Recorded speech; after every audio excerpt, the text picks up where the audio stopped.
नमस्कार दोस्तों, जय हिंद, वंदे मातरम। स्वागत है आपका अपने न्यूज चैनल बीएमएम न्यूज में। देश दुनिया की तमाम बड़ी खबरों के साथ आइए जानते हैं इस वक्त की महत्वपूर्ण और ताजा सुर्खियां। फिर एक एक खबरें जानेंगे विस्तार से।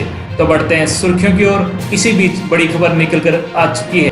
भारतीय ध्वज वाले LPG युक्त 2 और जहाज होर्मुज से भारत की ओर रवाना।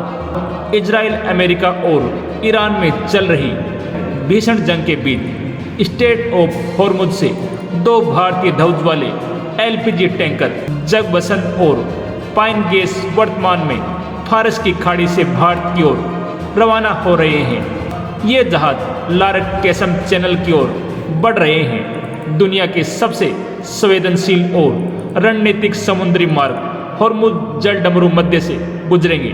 सोमवार की स्थिति के अनुसार ये दोनों टैंकर LPG से लदे हुए हैं, जो भारत की ऊर्जा आवश्यकताओं के लिए महत्वपूर्ण है। जहाज़ों की स्थिति ट्रैकिंग डेटा से पता चलती है कि वे UAE के शारजा के पास से निकलकर होर्मुज की ओर बढ़ रहे हैं। जंगबसंत BPCL द्वारा चार्टेड है, जबकि पाइन गेस IOC द्वारा संचालित है। दोनों जहाज़ों में भारतीय क्रू हैं और वे सुरक्षित पारगमन के लिए तैयार हैं। यह यात्रा ऐसे समय में हो रही है जब ईरान इजराइल अमेरिका युद्ध के कारण होर्मुज में शिपिंग ट्रैफिक बेहद कम हो गया है। युद्ध शुरू होने के बाद से अधिकांश जहाज रुके हुए थे, क्योंकि ईरान ने कई देशों के जहाज़ों पर हमले की धमकी दी थी और कुछ को निशाना बनाया। आंकड़ों के अनुसार युद्ध से पहले होर्मुज से रोजाना 100 से अधिक जहाज गुजरते थे, लेकिन अब ट्रैफिक ट्रिकल बहुत कम हो गया है। हाल ही के दिनों में कुछ भारतीय जहाज़ों जैसे शिवालिक नंदा देवी ने सुरक्षित पारगमन किया, जिसमें भारतीय कूटनीति और ईरानी नेवी की गाइडेंस शामिल थी। भारत ने होर्मुज में अपने 20 से अधिक जहाज़ों के लिए सुरक्षित मार्ग की मांग की थी। मोदी सरकार की डिप्लोमेसी में कुछ जहाज़ों को ईरानी नेवी ने पूर्व अनुमति के साथ गाइड किया। जंगबसंत और पाइन गेस की यह यात्रा भारत की ऊर्जा सुरक्षा को मजबूत करने का प्रयास है, क्योंकि LPG भारत की घरेलू खपत के लिए आवश्यक है। यदि युद्ध जारी रहता है तो भारत समेत दुनिया भर में तेल गैस की कीमतें और बढ़ सकती हैं, जो वैश्विक अर्थव्यवस्था को प्रभावित करेंगी। फिलहाल ये भारतीय टैंकर होर्मुज पार करने के बाद भारतीय बंदरगाहों जैसे मुद्रा, कोचीन आदि की ओर बढ़ेंगे। भारतीय सरकार और कंपनियां स्थिति पर नजर रख रही हैं और क्रू की सुरक्षा सर्वोच्च प्राथमिकता है। ये घटना भारत की मल्टी अलाइनमेंट नीति को दर्शाती है, जहां वह ऊर्जा आपूर्ति बनाए रखते हुए क्षेत्रीय तनाव से बचने की कोशिश कर रहा है। चलिए बढ़ते हैं अगली बड़ी खबर की ओर। जवाबी हमले का मजबूत ईरानी इरादे देख पीछे हटा अमेरिका। ट्रंप से नहीं हुई कोई बात। तेहरान। अमेरिका के राष्ट्रपति डोनाल्ड ट्रंप ने सोमवार को बड़ा ऐलान करते हुए ईरान पर 5 दिनों तक हमला रोकने की बात कही है। ट्रंप ने कहा कि उन्होंने अपने युद्ध विभाग को अगले 5 दिनों तक तेहरान पर हमला नहीं करने का निर्देश दिया है। उन्होंने कहा कि अमेरिका और ईरान के बीच पिछले 2 दिनों में अच्छी वार्ता हुई है, लेकिन अब ईरान ने ट्रंप के इस दावे को खारिज कर दिया है। ईरान का कहना है कि तेहरान द्वारा मजबूत पलटवार करने की चेतावनी दी गई थी। ट्रंप समझ गए कि ईरान के इरादे मजबूत हैं और वह भीषण पलटवार करेगा, इसलिए वह अल्टीमेटम वाले बयान से पीछे हट गए। ईरानी मीडिया के अनुसार तेहरान ने कहा कि उनकी ट्रंप से इस बारे में कोई वार्ता नहीं हुई है। इससे पहले अमेरिका के राष्ट्रपति डोनाल्ड ट्रंप ने ईरान को बहुत बड़ी धमकी दी थी। ट्रंप ने कहा था कि अगर ईरान ने अगले 48 घंटे में स्टेट ऑफ होर्मुज को नहीं खोला तो अमेरिका तेहरान पर बहुत भीषण हमला करेगा।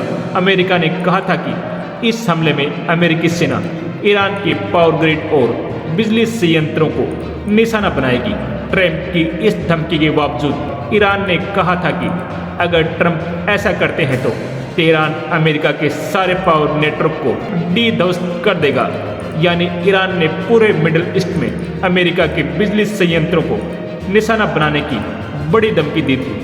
अब ईरान का कहना है कि तेहरान के इसी कड़े पलटवार के डर से ट्रंप खुद पीछे हट गए हैं, जबकि उसकी उनके साथ कोई बातचीत नहीं हुई है। ट्रंप ने अपने ताज़ा ऐलान में कहा है कि ईरान के साथ 2 दिनों तक अमेरिका की बातचीत अच्छी रही। अगले 5 दिनों तक अमेरिका अभी और वार्ता करेगा, तब तक वह ईरान पर कोई हमला नहीं करेगा। ट्रंप ने कहा कि 5 दिन बाद नया प्लान बनेगा कि आगे क्या करना है, मगर ईरान ने ट्रंप के इस दावे को खारिज कर दिया है। चलिए बढ़ते हैं अगली बड़ी खबर की ओर। अप्रैल से एटीएम की निकासी पर सीमा को लेकर नियमों में होने जा रहे हैं बड़े बदलाव। आप पर होगा असर। अगले महीने से बैंकिंग से जुड़े कुछ नियमों में बदलाव होने वाले हैं, जिनका असर सीधे एटीएम इस्तेमाल करने वाले कस्टमर्स पर पड़ेगा। अप्रैल 2026 से एचडीएफसी बैंक समेत कई बैंकों ने कैश निकासी की लिमिट, ट्रांजैक्शन फीस और अन्य शर्तों में बदलाव करने की तैयारी की है। एचडीएफसी बैंक ने UPI based ATM cash withdrawal को फ्री एटीएम ट्रांजैक्शन लिमिट से जोड़ने का फैसला लिया है, यानी कि लिमिट क्रॉस करने के बाद हर एटीएम ट्रांजैक्शन पर कस्टमर्स को एक्स्ट्रा भुगतान करना होगा। नए नियम 1 अप्रैल 2026 से लागू होने वाले हैं। नए नियमों के तहत फ्री लिमिट खत्म होने के बाद कस्टमर्स को हर अतिरिक्त एटीएम ट्रांजैक्शन पर 23 रुपये के साथ टैक्स देना होगा। एचडीएफसी बैंक ने मेट्रो शहरों में मुफ्त ट्रांजैक्शन की सीमा 3 और नॉन मेट्रो शहरों में 5 तय की है, जिसके बाद किए गए हर लेन देन पर यह चार्ज लागू होगा। 1 अप्रैल से पंजाब नेशनल बैंक अपने कुछ डेबिट कार्ड्स पर कैश निकालने की लिमिट कम करने जा रही है। नए नियम के अनुसार जहां पहले ग्राहक एक दिन में 1 लाख रुपए तक निकाल सकते थे, वहीं अब यह सीमा घटकर 50,000 रुपये करने का फैसला लिया है। ये नियम चुनिंदा डेबिट कार्ड्स पर लागू होगी। इसके अलावा बैंक ने अपने कुछ प्रीमियम कार्ड्स की दैनिक निकासी सीमा भी घटा दी है। इन कार्ड से पहले 1.5 लाख रुपए तक निकाले जा सकते थे, लेकिन अब यह सीमा 75,000 रुपये कर दी गई है। बंधन बैंक ने भी अपने कस्टमर्स के लिए एटीएम ट्रांजैक्शन से जुड़े नियमों में बदलाव किया है। अब ग्राहक बैंक के अपने एटीएम पर हर महीने सिर्फ 5 फ्री फाइनेंशियल ट्रांजैक्शन कर सकेंगे, जबकि दूसरे बैंकों के एटीएम से यह सीमा घटकर 3 कर दी गई है। चलिए बढ़ते हैं अगली बड़ी खबर की ओर। पश्चिमी विक्षोभ के कारण पूरे देश में मौसम बदला हुआ है। भारत मौसम विज्ञान विभाग ने अब देश के 19 राज्यों में एक बार फिर मौसम बिगाड़ने की चेतावनी जारी की है।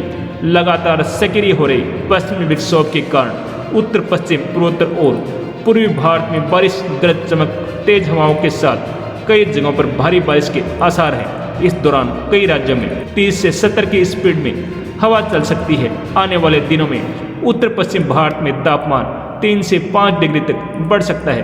पूर्वी भारत में भी तापमान के बढ़ने की उम्मीद है, जबकि मौसम विभाग ने अंदेशा जताया है कि मध्य और दक्षिण भारत में तापमान धीरे धीरे बढ़ेगा। मौसम विभाग के अनुसार इस सप्ताह उत्तर पश्चिम भारत में 3 सक्रिय पश्चिमी विक्षोभ का प्रभाव देखने को मिलेगा। इसके चलते जम्मू कश्मीर, हिमाचल प्रदेश और उत्तराखंड में बारिश और बर्फबारी के साथ 30 से 50 किमी प्रति घंटा की रफ्तार से तेज हवाएं चल सकती हैं।